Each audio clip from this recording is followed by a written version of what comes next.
Hello বন্ধুরা, কি অবস্থা সবার? সকলে কেমন আছেন? আসলে আমি মাঝখানে বাড়িতে গিয়েছিলাম। বাড়িতে যাওয়ার পরে ওইভাবে ভিডিও বানাতে পারিনি, যার জন্য আপনাদেরকে ভিডিও উপহার দিতে পারি নাই। তো আমি আবার আমার গন্তব্যস্থানে চলে এসেছি, ঢাকা।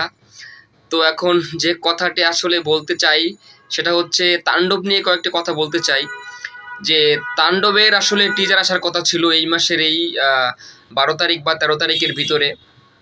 তো তাণ্ডব টিম এখনও তারা তাদের টিজার বা যা অন্যান্য যে প্রমোশনাল যে কন্টেন্ট, সেই কোনো কন্টেন্ট এখন পর্যন্ত তারা নেটে আপলোড করেনি। তো আমার মনে হয় যে তাণ্ডবের এখনও অনেক শুটিং বাকি আছে, যার জন্য এখনও ওইরকমভাবে পুরোপুরি প্রস্তুত নন তাণ্ডব টিম, যার জন্য তাদের টিজার দিতে একটু লেট হচ্ছে।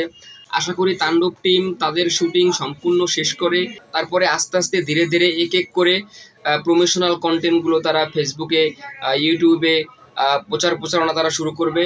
তো দেখা যাক তাণ্ডব টিম তারা তাদের প্রচার প্রচারণা নিয়ে কিভাবে কীরকম কি প্ল্যান করে রেখেছে।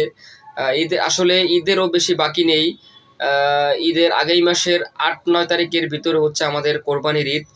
তো আশা করা যায় রায়হান রাফি আমাদের ভালো কিছুই উপহার দেবে, কারণ পরিচালক যেহেতু রায়হান রাফি, আর রায়হান রাফির উপর ভরসা তো রাখা যায়, ঠিক না? পরিচালকটা কে? রায়হান রাফি। তো আপনারা আসলে হতাশ হইয়েন না, হতাশ হওয়ার কিছুই নাই। টিজার হয়তো বা 15 তারিখ না আসলেও 20 তারিখের ভিতরে, 15-20 তারিখের ভিতরে হয়তো বা টিজার আসতে পারে। সকলে রেডি থাকেন, আগামী কোরবানির ঈদে তাণ্ডবের সুনামি শুরু হবে, ঠিক আছে?